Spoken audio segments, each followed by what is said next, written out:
শুকরিয়া আদায় করি। সবাই একসাথে আমরা দুজন শুকরিয়া আদায় করবো, পারা যাবে ইনশাআল্লাহ। যতদূর মাইকের আওয়াজ যায় সবাই আমরা একসাথে আল্লাহ দরবারে এই জন্য শুকরিয়া আদায় করবো যে আল্লাহ তাআলা আমাদেরকে আজ এই উন্মুক্ত আকাশের নিচে বিশাল এই তাফসীরুল কোরআন মাহফিলে একত্রিত হওয়ার তৌফিক দিয়েছেন।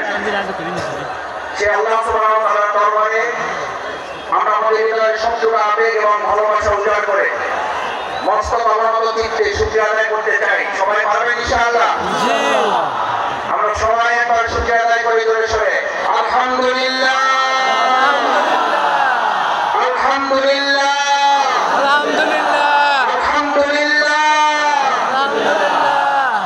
لله رب العالمين والصلاة والسلام على رسوله الكريم وعلى آله وصحبه أجمعين। আজকের এই বিশাল তাফসীরুল কোরআন মাহফিলের সম্মানিত সভাপতি, আজকের এই মাহফিলের সম্মানিত প্রধান মুফাসসির কোরআন, আন্তর্জাতিক খ্যাতি সম্পন্ন আলেম দ্বীন, বিশিষ্ট ইসলামিক স্কলার, আমাদের অত্যন্ত শ্রদ্ধাভাজন, গোটা বিশ্বের দরবারে যিনি কোরআন এবং ইসলামের আহ্বান অত্যন্ত যৌক্তিকভাবে মানুষের সামনে তুলে ধরছেন, আমাদের আজকের সেই প্রাণপ্রিয় প্রধান আকর্ষণ যারা মাওলানা ডক্টর মিজানুর রহমান আজহারী, আজকের এই প্রোগ্রামে উপস্থিত সম্মানিত আমন্ত্রিত অন্যান্য ওলামায়ে কেরাম, বরেণ্য আলেম দ্বীন, আজকের প্রোগ্রামের সম্মানিত অতিথি বাংলাদেশ জামাত ইসলামী কক্সবাজার জেলা শাখার সংগ্রামী আমির, আজকের এই প্রোগ্রামের অন্যতম অতিথি বাংলাদেশ জামাত ইসলামী আদরের অঞ্চলের প্রাণপ্রিয় মানুষ জনাব আব্দুল্লাহ আল ফারুক, আজকে এই প্রোগ্রামের সম্মানিত আয়োজক আমাদের সকল গ্রামের প্রাণপ্রিয় ভাই, যিনি এই পুরো প্রোগ্রাম সমন্বয় করার জন্য আমাদের সামগ্রিক সহযোগিতা এবং আল্লাহর ভালোবাসা নিয়ে সামনের দিকে প্রোগ্রাম এগিয়ে নিয়ে যাচ্ছেন প্রিয় ভাই নিয়ামতুল্লাহ নিজামী। সম্মানিত ওলামায়ে কেরাম, সম্মানিত শিক্ষকবৃন্দ, পিতৃ সমতুল্য মুরব্বিয়ান কেরাম, আমার সামনে উপস্থিত তরুণ এবং যুবক ভাইয়েরা, মহান আল্লাহর দরবারে শুকরিয়া আদায় করি। প্রিয় মুহাম্মদুর রাসূলুল্লাহ সাল্লাল্লাহু আলাইহি ওয়াসাল্লামের দরবারে দরুদ পেশ করছি সাল্লাল্লাহু আলাইহি ওয়াসাল্লাম। আজকে এখানে আপনারা যারা এসেছেন, আমরা সবাই এখানে কি দুনিয়ার কোন শক্তির কাছে এসেছি নাকি আল্লাহর শক্তির কাছে এসেছি? কার কাছে এসেছি? আমাদের এই সমস্ত ব্যবস্থাপনা যিনি সহযোগিতা করেছেন, সেটা কি দুনিয়ার কোন শক্তি নাকি আল্লাহর শক্তি? আমার ভাইয়েরা, হযরত ইব্রাহিম আলাইহিস সালামকে যখন আগুনের পুড়ে পরীক্ষায় উত্তীর্ণ করার জন্য আল্লাহ তাআলা সিদ্ধান্ত নিয়েছিলেন, আমাদের সকলের মনে থাকার কথা, হযরত ইব্রাহিম আলাইহিস সালামকে আগুনে ফেলানোর জন্য মাসব্যাপী যখন আগুনের কুণ্ডলী তৈরি করা হচ্ছিল, সমস্ত মানুষ শুধু আমার ফেরেশতাকুল, সমস্ত পশু প্রাণী আল্লাহর দরবারে আহ্বান করেছিলেন, দোয়া করেছিলেন, আল্লাহ এই বিরাট পরীক্ষা থেকে, নির্যাতন, নির্মম থেকে, নির্মমতা থেকে হযরত ইব্রাহিম আলাইহিস সালাম আপনার প্রিয় বন্ধু খলিলুল্লাহকে আপনি হেফাজত করুন। আল্লাহ সুবহানাহু ওয়া তাআলা তাকে হেফাজতের জন্য ফেরেশতাগণকে পাঠিয়েছিলেন। আমাদের সকলের মনে থাকার কথা, হযরত ইব্রাহিম আলাইহিস সালামের কাছে গিয়ে আবেদন করেছিলেন, ইব্রাহিম, আমি আল্লাহর পক্ষ থেকে আপনার কাছে এসেছি, যদি আপনার কোনো সহযোগিতার প্রয়োজন হয় তাহলে আপনাকে আমি সহযোগিতা করতে চাই। সম্মানিত মুসলিম কেরাম, আজ এই কথাটি আমাদের জন্য অত্যন্ত তাৎপর্যপূর্ণ।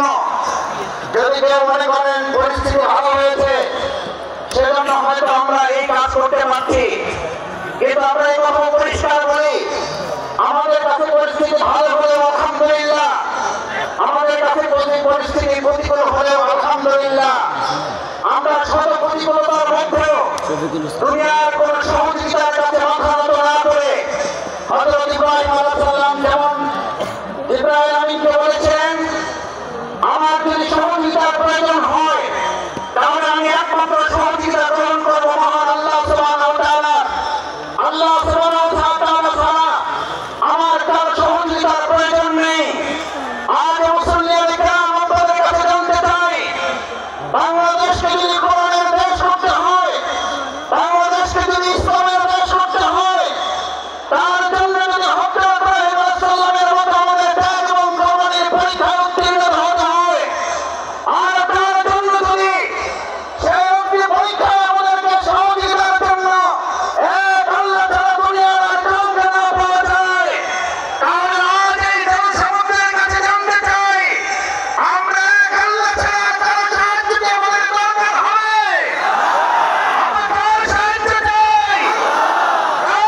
হযরত ইব্রাহিম আলাইহিস সালাম আল্লাহর সাহায্য চেয়েছিলেন। দুনিয়ার কোনো মানুষ শুধু নয়, ফেরেশতাগণের সাহায্য তিনি নেননি। যে ইব্রাহিম আলাইহিস সালাম আল্লাহর সাহায্যের ভরসা করেছিলেন, সেই ইব্রাহিম আলাইহিস সালামকে আল্লাহ তাআলা সাহায্য করেছেন না করেন নাই? আগুনের মধ্যে তাকে বাঁধা রশিটা পর্যন্ত পড়ে গেছে। হযরত ইব্রাহিম আলাইহিস সালাম আগুনের স্পর্শ করতে দূরের কথা, হযরত ইব্রাহিম আলাইহিস সালাম সেই সময় ওই সময়টুকু যারা তিনি আগুনের মধ্যে অবস্থান করেছিলেন, সেই সময়টুকুকে বলা হয়ে থাকে তিনি তার জীবনের সবচেয়ে সুখী এবং আরামের জীবন যাপন করেছেন। সুতরাং কোরআনের জন্য যারা কথা বলবে, ইসলামের জন্য যারা কথা বলবে, কোরআন বাস্তবায়নের জন্য যারা কাজ করবে, ইসলাম বাস্তবায়নের জন্য যারা কাজ করবে, আজ এখানে আমরা যারা উপস্থিত হয়েছি, আমরা যদি আজ এখান থেকে সিদ্ধান্ত নিতে পারি আমাদের জীবনের সর্বস্বটুকু দিয়ে দিয়ে হলেও যে কোরআনের ভালোবাসা আজ আমরা এখানে সামিল হয়েছেন, আপনারা কি কোনো ব্যক্তির আহ্বানে ভালোবাসা এসেছেন? নাকি কোরআনের ভালোবাসা এসেছেন? কিসের ভালোবাসা এসেছেন? এই কোরআনকে আগামী দিনের সংসদে যদি পাঠাতে হয়, তার জন্য আমাদের 2024 সালের জুলাই আগস্টের তরুণ যুবকেরা যারা জীবন বাজি রেখে উই ওয়ান্ট জাস্টিসের স্লোগান রেখেছিল, সেই উই ওয়ান্ট জাস্টিসের স্লোগান বাস্তবায়ন কি মানুষের তৈরি করা মতামত বাস্তবায়ন করতে পারবে নাকি কোরআন পারবে? উই ওয়ান্ট জাস্টিসের জন্য তরুণ যুবকেরা আমাদের নির্মুক্ত অবস্থায়ীরা যদি জীবন দিতে পারে, আজ তরুণ যুবক এবং আমাদের জনতাকে জিজ্ঞেস করতে চাই, আগামী দিনে কোরআনের সংসদ কায়েমের জন্য, ইসলামের সংসদ কায়েমের জন্য আরেকবার যদি জীবন দিতে হয় আমাদের, সেই জীবন দিতে আমরা কি রাজি থাকবো? আমরা কি রাজি থাকবো?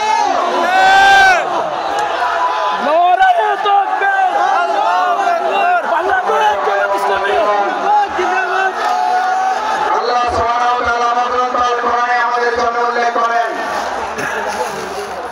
আল্লাহ তাআলা আমাদের জন্য উল্লেখ করেন, আফাহাসিবতুম আন্নামা খালাকনাকুম আবাসা ওয়া আন্নাকুম ইলাইনা লা তুরজাউন। আল্লাহ সুবহানাহু ওয়া তাআলা আমাদেরকে পৃথিবীতে প্রেরণ করে আমাদেরকে স্মরণ করিয়েছেন।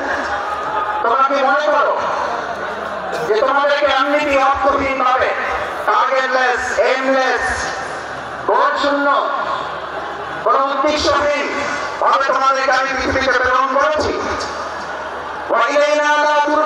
অথচ তোমাদেরকে তোমাদের কাজ সম্পন্ন করে আবার আমার কাছে ফিরে আসতে হবে না।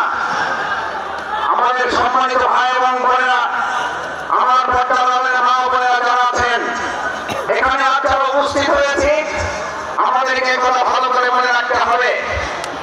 আজ এখানে আমরা যে কোরআনের ভালোবাসা এসেছি, সেই কোরআন আমাদের উপরে 3টি মৌলিক দায়িত্ব অর্পণ করেছে। এক, আল্লাহ সুবহানাহু ওয়া তাআলা বলেন, আফাহাসিবতুম আন্নামা খালাকনাকুম আবাসা, আমি তোমাদেরকে অর্থহীন ভাবে পৃথিবীতে সৃষ্টি করি নাই। আমি তোমাদেরকে পৃথিবীতে সৃষ্টি করেছি একটা গুরুত্বপূর্ণ উদ্দেশ্য নিয়ে। সেই উদ্দেশ্য সম্পর্কে আল্লাহ তাআলা পরিষ্কার রূপে ঘোষণা করেছেন। এখন আমাদের দেশের অর্থনীতি সংস্কারের প্রশ্ন উঠছে, আমাদের দেশের রাজনীতি সংস্কারের প্রশ্ন উঠেছে, পররাষ্ট্রনীতি সংস্কারের প্রশ্ন উঠেছে। আমরা আজ সংস্কারের দায়িত্বে যারা আছেন তাদের কাছে আল্লাহ তাআলার সংস্কারের রোডম্যাপ তুলে দিতে চাই। আল্লাহ তাআলা কোরআনে ঘোষণা করেন, ওয়াইম্মা ইয়াতিয়ান্নাকুম মিন্নি হুদান, আমি এই পৃথিবীতে মানুষকে প্রেরণ করে তাকে একটা রোডম্যাপ দিয়ে দিয়েছি। এই রোডম্যাপের মধ্যে তার রান্নাঘর থেকে শুরু করে তার সংসদ ভবন পরিচালনা পর্যন্ত সমস্ত বর্ণনা উল্লেখ করে দিয়েছি। সুবহানাল্লাহ, সুবহানাল্লাহ। আমার ভাইয়েরা, মহাগ্রন্থ আল-কোরআনের মধ্যে যে রোডম্যাপ আল্লাহ উল্লেখ করেছেন, আমান তাবিআ হুদায়া, যদি এটাকে ফলো করে, যদি এটাকে অনুসরণ করে, যদি এটাকে মেনে চলে, তাহলে আল্লাহ ঘোষণা দিচ্ছেন কোন প্রধানমন্ত্রী না, কোন প্রধান উপদেষ্টা না, কোন উপদেষ্টা বৃন্দগণ নন, কোন জাতিসংঘের মহাসচিব নন, এক আল্লাহ সুবহানাহু ওয়া তাআলা ঘোষণা দিয়েছেন, আমান তাবিআ হুদায়া, তাহলে তোমরা রোডম্যাপের আসল রাস্তা খুঁজে পাবে। আমি আজ বাংলাদেশের বর্তমান দায়িত্বে যারা আছেন তাদের কাছে মহাগ্রন্থ আল-কোরআনের আহ্বান পৌঁছে দিয়ে বলতে চাই, বাংলাদেশকে যদি যথাযথ